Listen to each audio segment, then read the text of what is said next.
Nothing like a little Northern Lights show midway through the job. The video wasn't very good. I'll chuck a couple of photos up here as well. They might look a bit better. Always pretty epic. Well, for someone like me that never sees it anyway.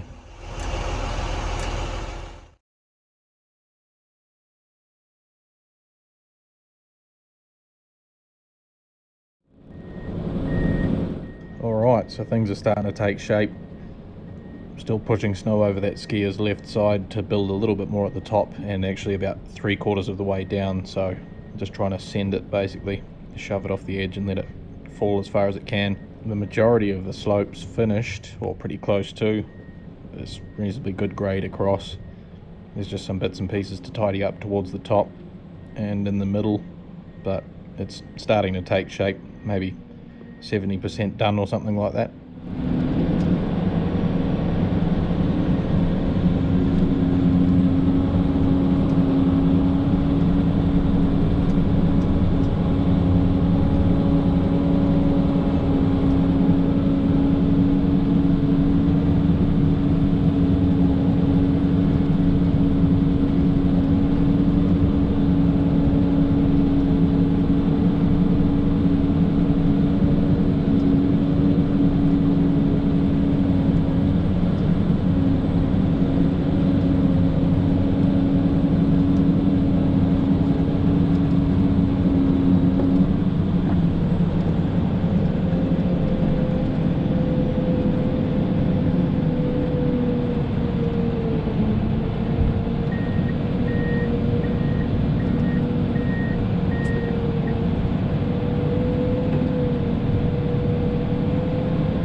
So at this point I'm trying to carry some snow down, probably about 3/4 of the way down on that skier's left.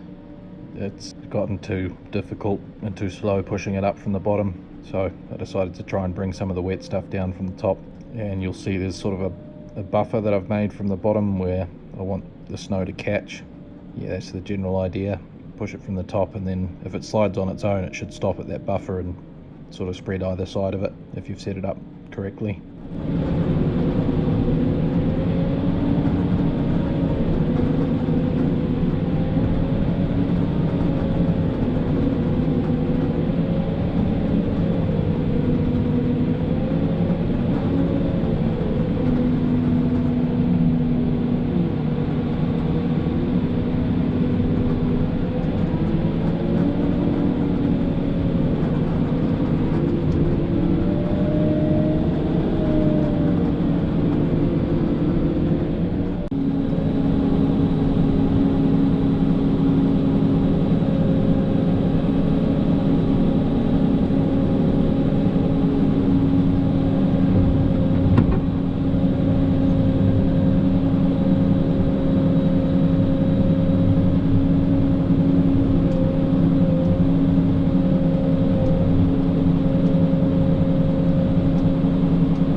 So this is coming back up the skier's right, and it's a bit, as I've said 100 times, it's a bit of a balancing act.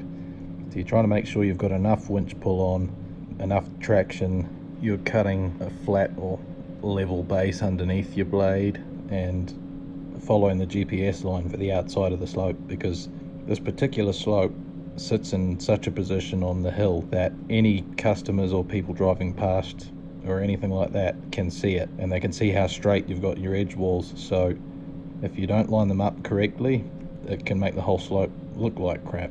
I know that doesn't sound like much, but we'll get crap for it from basically everybody else that works here if they look at it and say, oh, did you build that, did you? Didn't quite get your edges straight though. So it pays to spend the time to get the edge walls right, because once they're frozen it's really easy to keep them, but establishing them that first time while you're building it is pretty vital, and it'll set you up for success in the future if you get it right the first time.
So at this point I'm just swapping anchors back to the more skiers left anchor, which is our original one.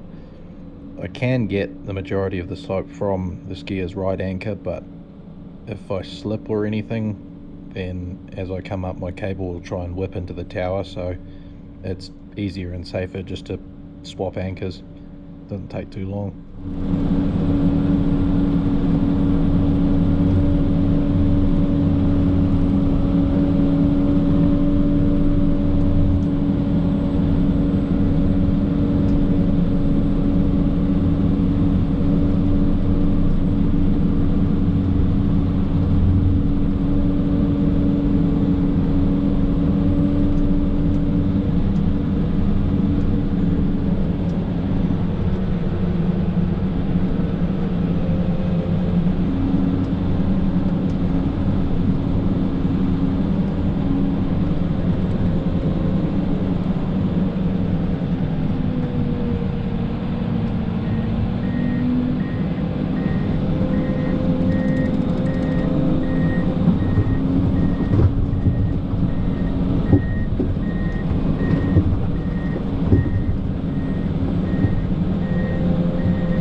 this sort of pushing probably looks reasonably straightforward, but it takes a bit of concentration, and you have to have a bit of feeling for what the machine's doing as you're climbing, because if you push too much and too fast, your tracks will spin, and it might feel like you're leaving a nice level surface, but then when you look behind you, you've actually torn it all to pieces with your tracks and loosened it up and left big trenches everywhere. So you're balancing how much you're pulling on the winch so you don't bury the front of the machine, but also having enough winch pull that you don't spin your tracks. Trying to keep your blade level so that the surface you're creating is level, and obviously trying to carry snow to wherever you need it, whether you need it 3/4 of the way up the slope or 10 meters up the slope. You've got to plan in your head where you want to put it, because on a slope like this you really got to think ahead of where you're pushing snow to, where you need it, where you can get it, how many times you've pushed in that same spot, because the more you run over it, the more sugary the snow becomes, and then it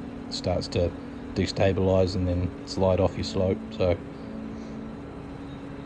it's it looks simple, but there's a bit going on inside your head while you're doing it.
Now my battery went flat again, so I didn't catch the end of trimming that up, but at this point it's a repetition of what the last 10 minutes were, basically. Just long pushes to get everything at the grade I want, and then some back blades at the top just to form the shape of that crest or knuckle, whatever you want to call it. Now I'm just tidying up the top, and that's pretty much it for that job. The slope will be left to set for the day, and then the next crew will come in and do the final groom on it, hopefully tie everything into the lift and finish the causeway at the bottom. So still a bit of work to do, but the steep, difficult part's done, which is, that's what my job was, and I've finished it, so she's all good. So I'll put up a bit of this tidy up. Again, if any of these little clips you want to see longer, let me know, and I can just put up the raw video, throw it on YouTube, and you can watch it as long as you like. And if that doesn't interest you, then you don't need to watch it. She's all good.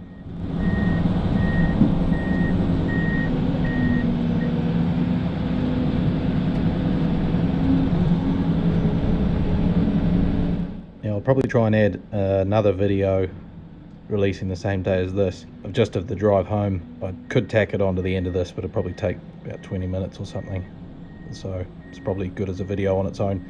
It'll just give you an idea of where that slope sits on the mountain or ski hill and what the drive down looks like. It's reasonably scenic, I guess, at that time in the morning.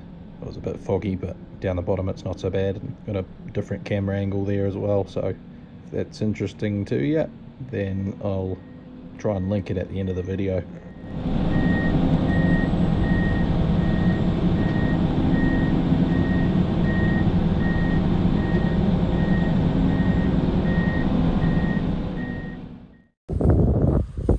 I'll put the tiller back on. It was going to snow, so I'll put some rubbish bags. Should hopefully make this a little easier.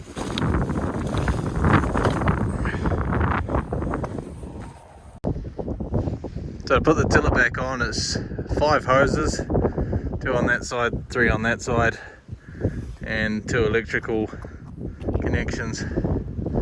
It's not too hard as long as everything's not frozen,